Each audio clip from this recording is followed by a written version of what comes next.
reviens avec un enseignement que j'ai donné sur Facebook. Euh, la dernière fois, mais avec plusieurs coupures, donc j'ai décidé de faire une vidéo d'ensemble où je vais parler de ce message-là. Je vais essayer d'être plus court parce que la dernière fois, avec toutes les coupures qu'il y a eu, je pense pas que le message est passé clairement. Voilà. Donc, au fait, aujourd'hui, j'aimerais parler commencer une série d'enseignements qui va parler au fait de la vie chrétienne, comprendre la vie chrétienne. Et pour cela, je commence aujourd'hui avec une introduction. Et dans l'introduction, nous allons voir les 4 concepts qui sont utilisés dans la vie chrétienne. Donc le christianisme, la chrétienté, chrétien et Christ. Donc le christianisme, la chrétienté, chrétien et Christ. Alors, nous allons premièrement commencer cette série d'enseignements par deux versets que j'aimerais vraiment, si possible, que nous puissions vraiment retenir ces 2 versets par cœur. Alors, le premier verset est tiré du livre de 2 Corinthiens, chapitre 5, le verset 17. 2 Corinthiens, chapitre 5, le verset 17. La Bible dit dans ce verset que si quelqu'un est en Christ, il est devenu une nouvelle créature. Voici, toutes les choses sont devenues nouvelles. Ça, c'est important de le retenir. Si quelqu'un est en Christ, il est devenu une nouvelle créature. Et toutes les choses sont devenues nouvelles. Alors, c'est un verset que j'aimerais vraiment tout au long de cet enseignement qui va nous prendre vraiment des semaines. J'aimerais vraiment que nous puissions retenir ce verset-là. Et le deuxième verset est tiré du livre de Jean, chapitre 8, le verset 31 à 32. Jean, chapitre 8, le verset 31 à 32. C'est un verset aussi que nous devons retenir. Alors là, en fait, Jésus s'adresse aux Juifs qui ont cru en lui. Il a dit, si vous demeurez vraiment dans ma parole, vous êtes vraiment mes disciples, vous connaîtrez la vérité, et la vérité vous affranchira. En d'autres termes, la vérité vous rendra libre. Ok? Alors, pourquoi ces 2 versets? Parce que c'est très important ce que nous allons voir, parce que nous allons parler de la vie chrétienne. C'est pourquoi j'ai commencé avec le premier verset, donc 2 Corinthiens chapitre 5 au verset 17, qui parle effectivement de celui qui est en Christ, qui devient une nouvelle création. Amen. C'est très important de comprendre ces choses-là et c'est vraiment très très très important. J'insiste vraiment sur l'importance. Et le deuxième verset, c'est dans Jean chapitre 8, le verset 31 à 32, qui parle de la vérité. Si vous demeurez dans ma parole, vous êtes vraiment mes disciples, vous connaîtrez la vérité vous affranchira, la vérité vous rendra libre. La vérité. Hein, la vérité. Pourquoi la vérité? Parce que premièrement, dans ce cours, tout au long, on fait des enseignements que nous allons avoir. Nous allons parler au fait de la vie chrétienne. Et la vie chrétienne est une vie de vérité. Alors, dans ce cours, il ne s'agit pas de donner mon opinion personnelle, mais il s'agit ici au fait de donner au fait la vérité qui est dans la parole de Dieu. Donc, je ne donnerai pas mon opinion personnelle, mais vraiment, nous allons demeurer dans la parole de Dieu. Donc, je nous invite vraiment à être comme les chrétiens de Béret, à toujours avoir sa Bible avec nous. Pourquoi? Parce que il faudra vérifier. Les chrétiens de Béret, la Bible dit, ils vérifiaient tout ce qu'on leur disait. Donc, c'est très important de vérifier. Très important. Alors, Acte chapitre 17, le verset 11 le dit, donc les chrétiens de Béret allaient vérifier tout ce qu'on leur disait. Donc, c'est très important de vérifier. Alors, je compte vraiment sur vous. Bien que vous me faites confiance, mais de toujours vérifier la parole de Dieu, de vérifier ce que je suis en train de vous dire, est-ce que c'est la vérité ou pas? Et comme je dis, de prendre une note, de prendre note, d'avoir son cahier, et c'est important, ça peut toujours vous aider, vous, personnellement, et aussi les personnes futures, donc les personnes à qui vous allez donner ces choses-là, d'accord? Alors je vais quand même aller très vite, parce que j'en ai déjà parlé sur Facebook.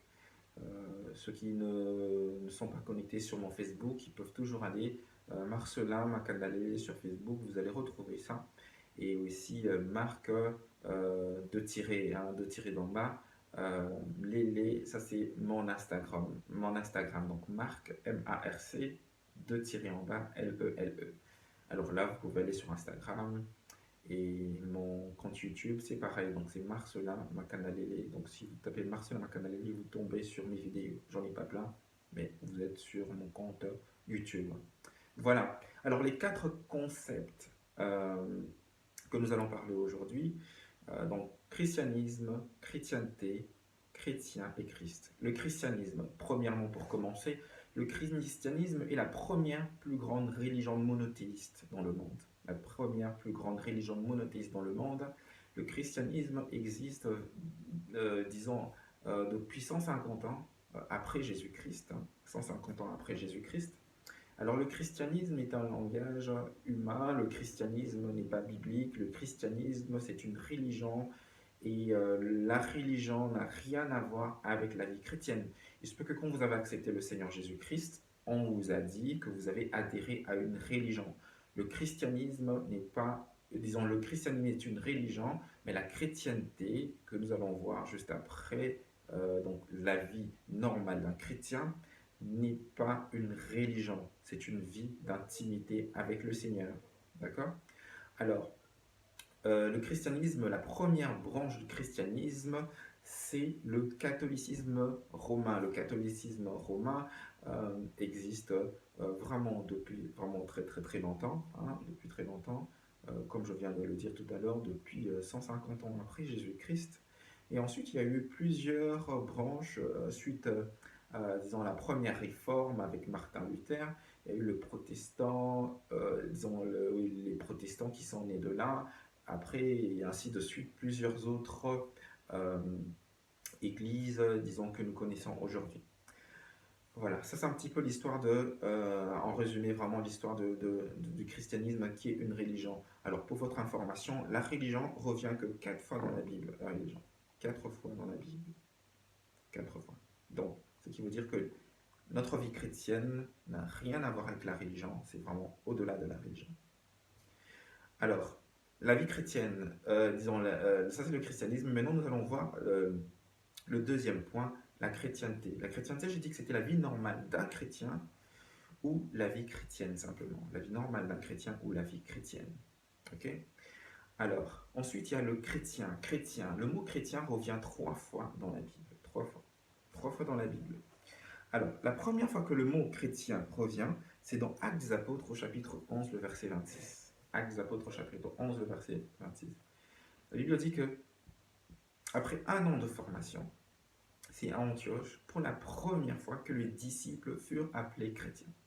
Après 1 an de formation, c'est alors que les disciples ont été appelés chrétiens. D'accord? Alors, c'est très important. Pourquoi j'insiste déjà premièrement sur ce point-ci? Parce qu'au fait, on ne naît pas chrétien, on devient chrétien. C'est pas parce que vous êtes né dans une famille chrétienne que vous êtes né chrétien. Là, on tombe dans la religion.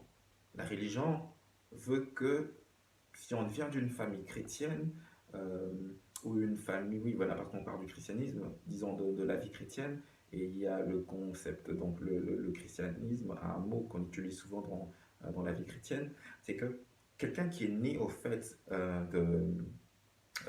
qui est né dans une famille chrétienne, la religion veut que cette personne-là soit appelée chrétien. Or, c'est faux. On n'est pas chrétien, on le devient. On le devient quand on accepte le Seigneur Jésus-Christ, quand on sait que, en fait, quand on veut plus vivre au fait, dans le péché et on veut vraiment passer par la métanoïa, une vie de repentance. Et c'est alors que on devient chrétien. Mais c'est tout un processus, hein, parce que euh, quand on n'est pas chrétien, on le devient. Et quand on est et qu'on le devient, donc on passe d'abord par devenir croyant, parce qu'on a cru en quelque chose, on devient croyant. Un croyant devient disciple, et le disciple devient chrétien. Parce qu'aujourd'hui, le mot chrétien est un petit peu utilisé à tort et à travers. Nous voyons des chrétiens qui sont non pratiquants, qui se disent « je suis chrétien mais non pratiquant ». Nous avons dit que chrétien, hein, parce qu'on va l'expliquer aussi, ou je peux vous dire ça directement, parce qu'au fait, le mot chrétien vient du grec, hein, parce que bon, je tiens aussi à préciser une chose, c'est que l'Ancien Testament est écrit en hébreu et le Nouveau Testament a été écrit en grec. Donc, je vais souvent, tout au long de ce cours, utiliser l'étymologie des mots en grec et en hébreu pour comprendre le sens même. Le but n'est pas de corriger la Bible, non, non, non, loin de là, hein, loin de là, mais de donner au fait, disons, de prendre le mot dans le contexte même, hein, donc donner sa signification dans le contexte même. Parce que n'oublions pas, les personnes qui ont traduit des Bibles ont été pour la plupart, en fait, euh, des théologiens, hein, c'était des théologiens, mais tout théologien, tout bon théologien n'est pas forcément un chrétien. Ça, c'est vraiment quelque chose que vous devez aussi comprendre, que tout théologien, c'est pas toutes les personnes qui font des études de théologie sont forcément chrétiens. Donc ça, c'est quelque chose qu'il faudra aussi comprendre. Alors, donc, j'utiliserai souvent l'étymologie des mots, pas pour corriger la Bible, parce que qui suis-je pour le faire, mais pour apporter au fait le sens même, pour aider au fait la compréhension au fait du verset. Alors, pour commencer, parce que j'ai dit que la première fois c'était dans le livre des Actes des Apôtres au chapitre 11, verset 26. Voyons maintenant le chrétien, hein, parce qu'on est toujours dans le mot chrétien. Le mot chrétien, parce qu'on a parlé de l'étymologie, le mot chrétien vient du grec christianos. Christianos qui veut dire comme Christ, ou bien celui qui marche comme Christ. Donc, c'est ce que ça veut dire chrétien, celui qui marche comme Christ. Alors, c'est celui-là un chrétien. C'est pourquoi j'ai dit on ne peut pas dire qu'on est chrétien non pratiquant, parce qu'un chrétien est censé marcher comme Christ. Et on n'est pas chrétien parce que quand on est, on ne sait pas marcher comme Christ. C'est au fur et à mesure qu'on grandit et qu'on acquiert une maturité spirituelle, c'est alors qu'on commence à fonctionner, à marcher comme Christ. C'est très important de le noter. D'accord? Alors, la deuxième fois que le mot chrétien a été prononcé, c'est dans le livre des Actes des Apôtres au chapitre 26, le verset 28. C'est lors d'une conversation entre l'apôtre Paul, Paul de Tarse, avec le roi Agrippa. Le roi Agrippa qui lui dit, tu risques de me persuader de devenir chrétien. Pourquoi le roi Agrippa le dit? Parce que Paul était tellement en train de libérer au fait un message, disons son témoignage, hein, comment il a été saisi par la vérité de la parole de Dieu par Christ, comment il a rencontré le Seigneur Jésus-Christ, il parlait de son témoignage et tout ça. Et donc c'est alors qu'il a été saisi par ce message qui était vraiment puissant. Et donc à ce moment-là, le roi Agrippa, c'était une façon pour lui, disons une façon polie pour lui, parce que bon, c'est une bonne chose hein, de devenir chrétien, mais lui, il ne le voulait pas. Donc à ce moment-là, il s'est détaché. Il n'a pas voulu continuer, il a dit non, non, non, tu vas bientôt me persuader de devenir chrétien. Ça, c'était la deuxième fois. Alors la troisième fois que ce mot revient dans la Bible, parce que je disais que le mot chrétien revient que 3 fois en fait dans la Bible, la troisième fois, c'est dans le livre de Pierre. D'accord? La troisième fois, c'est dans le livre de Pierre. Et ça, on parle de la souffrance de persécution. Hein, un chrétien, ça c'est dans le livre de 1 Pierre chapitre 4 verset 16. Et il le dit, si quelqu'un souffre comme chrétien, qu'il n'en ait pas honte. Pourquoi? Parce que la seule souffrance, si quelqu'un souffre la persécution, parce qu'en fait ici, hein, la souffrance dont il est question ici, c'est la persécution. Si quelqu'un souffre la persécution comme chrétien, qu'il n'en ait pas honte. Qu'il n'en ait pas honte. Ça c'est très important. Pourquoi? Pourquoi ne pas avoir honte de souffrir comme chrétien? Parce que simplement, la persécution, c'est la seule souffrance qu'un chrétien peut souffrir. Cela doit être même un sujet de joie. Pourquoi? Parce que, quand on lit dans le livre des Actes des Apôtres, le premier chapitre, Jésus parle au fait à ses disciples, il leur dit que vous serez mes témoins à Jérusalem, dans la Samarie, dans la Cappadoce et dans les extrémités de la terre. Alors, il parle de témoin. Le mot témoin, parce qu'on a parlé d'étymologie, le mot témoin en grec veut dire martyr, martyros, hein, martyros. Martyros veut dire martyr. Donc, quand il leur disait que vous serez mes témoins à Jérusalem, dans la Cappadoce, dans la Samarie, il voulait simplement leur dire que vous serez mes martyrs. Donc, c'est-à-dire qu'aujourd'hui, si quelqu'un est tué en tant que, disons, est tué parce qu'il est chrétien, ça doit être un sujet de joie. Nous avons vu que le frère Étienne, dans la Bible, a été lapidé. C'était un sujet de joie. Bien que c'est une lapidation, mais c'était un sujet de joie. Parce qu'il a souffert la persécution. c'était quelque chose de joyeux.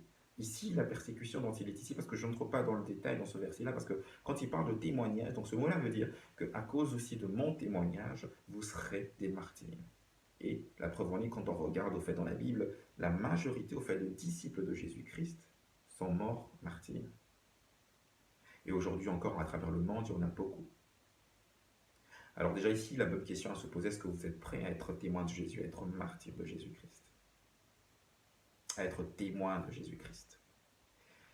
C'est très important. Alors, arrivé au quatrième point maintenant, c'est Christ. Christ, que veut dire Christ? C'est quoi Christ? Alors, nous savons bien que Jésus-Christ, dans le livre de Matthieu, Matthieu chapitre 16, Matthieu chapitre 16 à partir du verset 13, alors Jésus pose la question à ses disciples. Que disent les autres de moi? Que disent-ils que disent les autres de moi? Qui suis-je pour les autres? Alors, les disciples vont répondre, certains disent que tu es Pierre, Élie, pardon, d'autres Jérémie, les prophètes et tout ça. Il leur dit, alors vous, que dites-vous que je suis? Alors à ce moment-là, les disciples vont répondre, Pierre va prendre la parole et va dire, tu es le Messie, ou Christ, tu es le Christ, le Fils de Dieu vivant. Alors il dira à Pierre, Jésus dira à Pierre que ce n'est pas la chair et le sang qui te l'ont révélé, mais c'est mon Père qui est dans les cieux qui t'a révélé ces choses. C'est pourquoi Simon, tu es Simon et sur cette pierre, tu es Simon et Pierre, il dit, et la suite il dit, tu es Simon, hein, Simon donc fils de Jonas. Moi je te dis que tu es Pierre et sur cette pierre je bâtirai mon église. C'est une conversation très intéressante. Je vais prendre ma Bible, c'est une conversation très intéressante. Je préfère qu'on puisse lire au fait, vraiment, hein, comme les chrétiens devraient vérifier dans la Bible ce que Jésus a dit. Alors, Jésus a dit, Matthieu chapitre, il dit, le verset 17, Matthieu chapitre 16 au verset 17, Jésus reprit la parole et lui dit, tu es heureux, Simon, fils de Jonas, car ce n'est pas une pensée humaine, ce n'est pas la chair et le sang qui te l'ont révélé, mais c'est mon Père qui est dans les cieux qui te l'a révélé. Et moi, je te dis que tu es Pierre, et que sur cette pierre, je bâtirai mon église. Ok? On peut s'arrêter là. Sur cette pierre, je bâtirai mon église. Encore, l'étymologie. Je reviens dans l'étymologie. Jésus n'a pas bâti l'église sur pierre. Jésus a bâti l'église sur le rocher. Et le rocher, nous connaissons le rocher des âges, c'est Christ. La Bible dit que,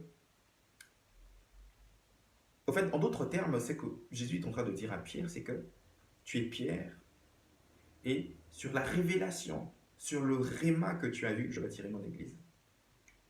Sur le réma. Donc, si je dois dire en grec, il a dit, tu es Pétros, sur Pétra, je bâtirai mon église. C'est ce qu'il a dit.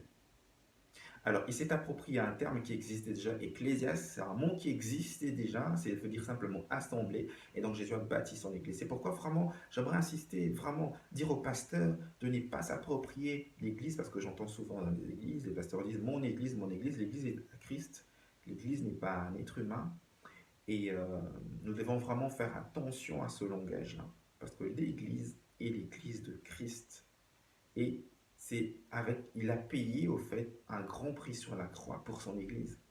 Alors nous devons vraiment prendre soin des brebis, leur enseigner la parole, parce que c'est ça le but, enseigner la parole en vue de l'édification du corps du Christ.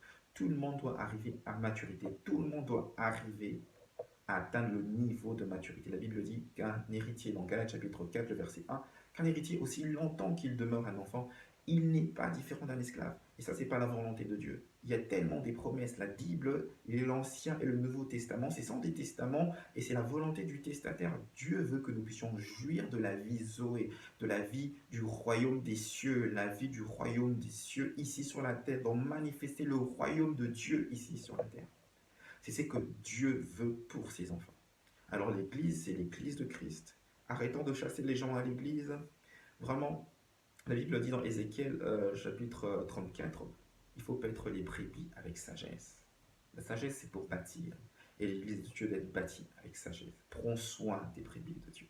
Et c'est ça le rôle vraiment du pasteur. Alors vraiment, faisons attention à cela. Voilà, donc Christ, c'est l'identité spirituelle de notre Seigneur Jésus-Christ. C'est pourquoi on dit que le corps du Christ, l'Église n'est pas bâtie sur Pierre, mais sur Christ. C'est pourquoi on dit nous sommes le corps du Christ, l'Église de Christ. Et Jésus est simplement l'identité physique de notre Seigneur Jésus-Christ. C'est son identité physique. Voilà. Alors je suis arrivé à la fin, donc je m'arrête là. Je voulais vraiment résumer un petit peu tout ce que j'ai dit sur Facebook. Je crois que j'ai été assez clair. La prochaine fois, nous allons parler de la génération d'Adam. La génération d'Adam, c'est vraiment merveilleux. On va découvrir vraiment beaucoup de bonnes choses. Alors soyez connectés, invitez les gens sur la page Facebook mardi à 22h15. Donc soyez bénis, que Dieu vous bénisse. Alors nous allons finir par une prière et remercier le Seigneur pour ce moment glorieux qu'il nous a donné dans sa présence. Père, nous te remercions parce que tu es un Dieu merveilleux, tu es le Tout-Puissant, tu es miséricorde, tu nous as permis en tout cas de pouvoir passer ce moment. C'est pourquoi je te dis merci. Seigneur, bénis toutes ces personnes qui ont pu participer et ceux qui participeront et ceux qui verront cette vidéo plus tard. Seigneur, que ta grâce, que ta protection, que ton intelligence, que ta sagesse accompagne et que cela soit vraiment une bénédiction pour toutes les personnes qui vont l'écouter. Seigneur, ce que je viens de dire, ce sont des choses que tu voulais que certaines personnes apprennent, parce que c'est vraiment l'introduction, et d'autres, ce n'est qu'un rappel. Mais Seigneur, donne-nous vraiment la force, le courage, la motivation, l'inspiration divine de continuer éternel. Dans le nom de Jésus, nous avons ainsi prié. Amen. Soyez bénis, demeurez bénis au nom puissant de Jésus-Christ. Amen.